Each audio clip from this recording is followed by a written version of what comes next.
Je rêve d'espace. Dans les recoins des murs, en regardant les objets, je découvre des formes. Ces formes font partie du vivant. Elles attirent mon regard, illuminent le réel.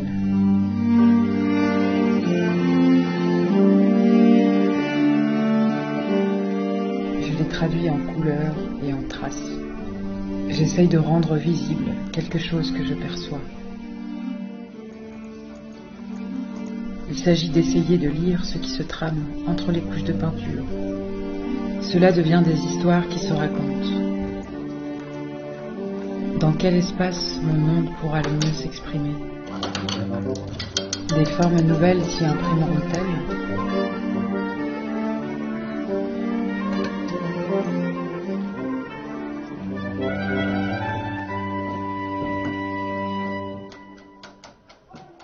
L'atelier imaginé, c'est ma première maison.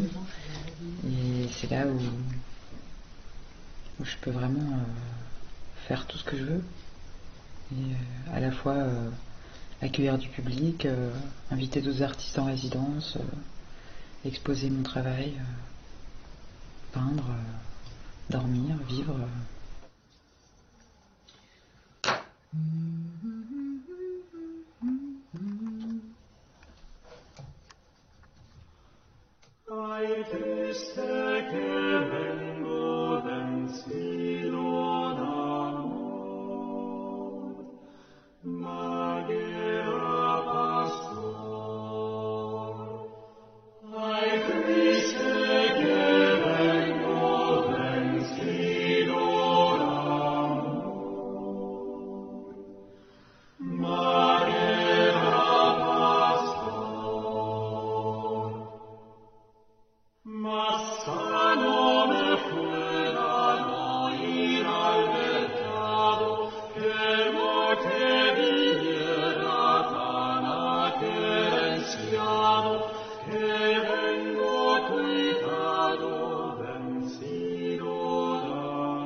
Bien souvent, la peinture me dicte ses lois. Elle donne à l'espace du tableau une matière incongrue. C'est un langage où la densité devient sujet.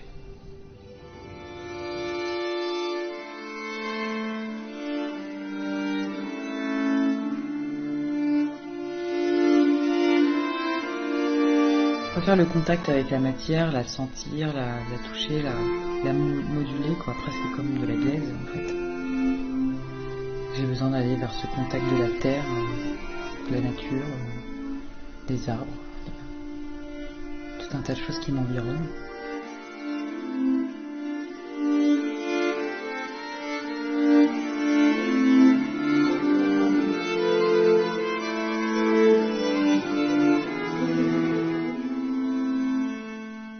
Qu'est-ce qui existe dans la matière? Qu'est-ce qu'elle montre? Que permet-elle?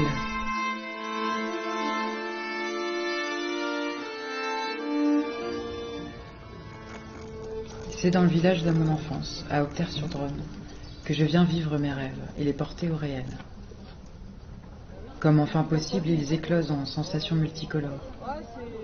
Impressionné par ces roches, ces nuits profondes, c'est ici que je trouve la paix nécessaire au geste créateur.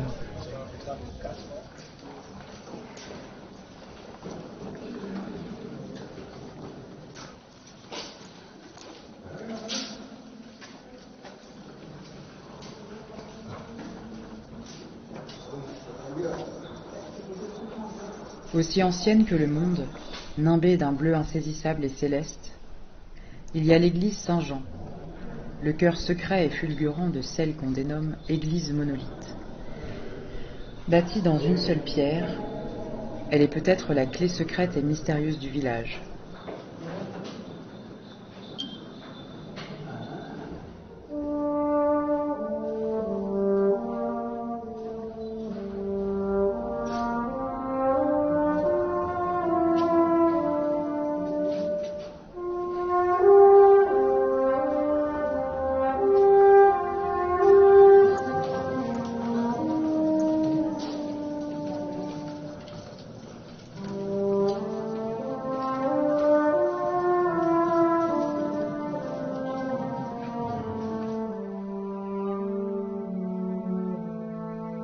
Ça a commencé quand j'avais 15 ans, j'ai plongé dans la peinture.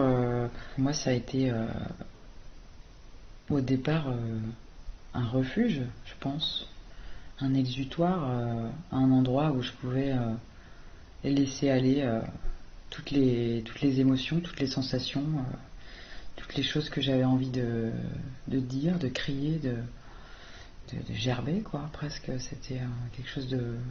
Voilà, comme j'ai commencé adolescente, c'est vrai que c'est des périodes de crise qui étaient fortes. Pour moi, c'était très très fort.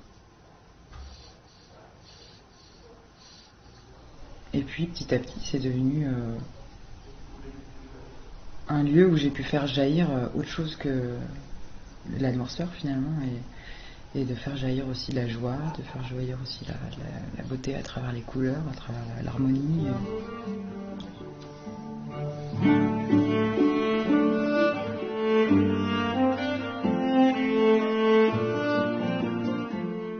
Et ce que j'ai envie de donner aujourd'hui, c'est des émotions, certes, mais des émotions de bien-être. Enfin, c'est un peu difficile de prétendre ça, mais enfin, j'aime me dire que la peinture, elle peut faire du bien.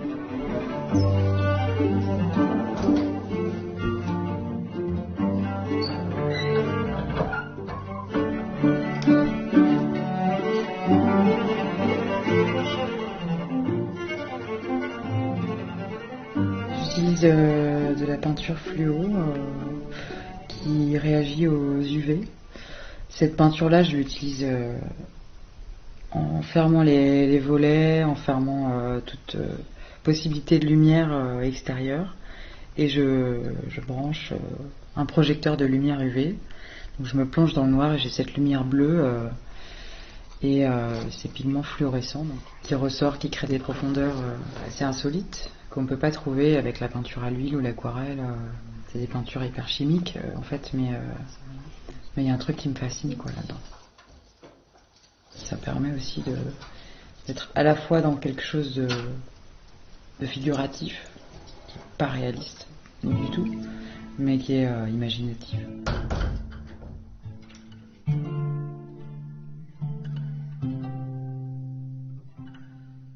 Chez Marguerite, c'est une galerie d'art que j'ai créée il y a 5 ans. Donc pour ça, j'ai créé l'association Chez Marguerite avec d'autres artistes locaux et pour faire vivre cet endroit qui existe dans le village. Et les artistes que j'invite, il n'y a pas de ligne directrice artistique fixée ou figée. Si je ressens quelque chose, si je ressens une émotion avec ce travail, un travail qui me touche d'une manière ou d'une autre.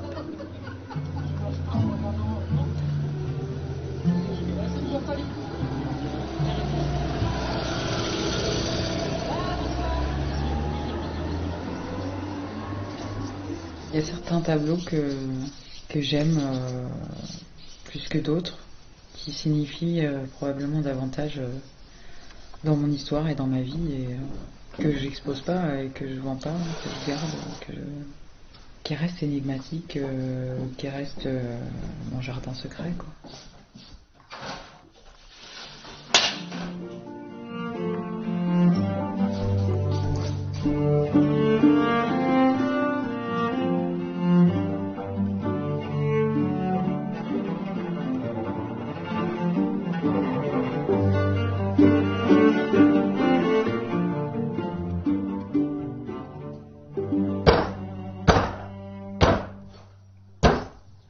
Les premiers contacts avec la matière que j'ai, c'est avec l'argile.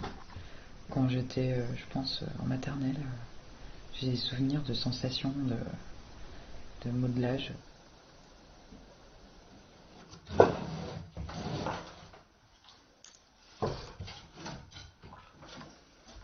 Et il y a dans cette densité de la matière quelque chose que je perçois aussi là, dans les murs, dans les objets, dans les choses, qui est vivant en fait. Et quand je peins un paysage ou une maison qui existe, ce qui m'intéresse, c'est pas forcément de faire un dessin parfait, mais plutôt d'exprimer cette matière, cette vie qui est intrinsèque en fait, qui est présente dans chaque chose, presque animiste en fait. Moi j'ai l'impression d'être vecteur, quoi. Enfin, je laisse passer, quoi. Ce qui arrive, c'est transcendantal presque, tu vois. C'est plus fort que moi, je peux pas m'en empêcher. J'y arrive pas à faire autrement, quoi. Sans peinture, je m'ennuie. En fait, la peinture, elle fait partie de moi. Je pourrais pas dire si elle me permet de rester dans l'émerveillement ou si elle m'émerveille tout simplement. Enfin.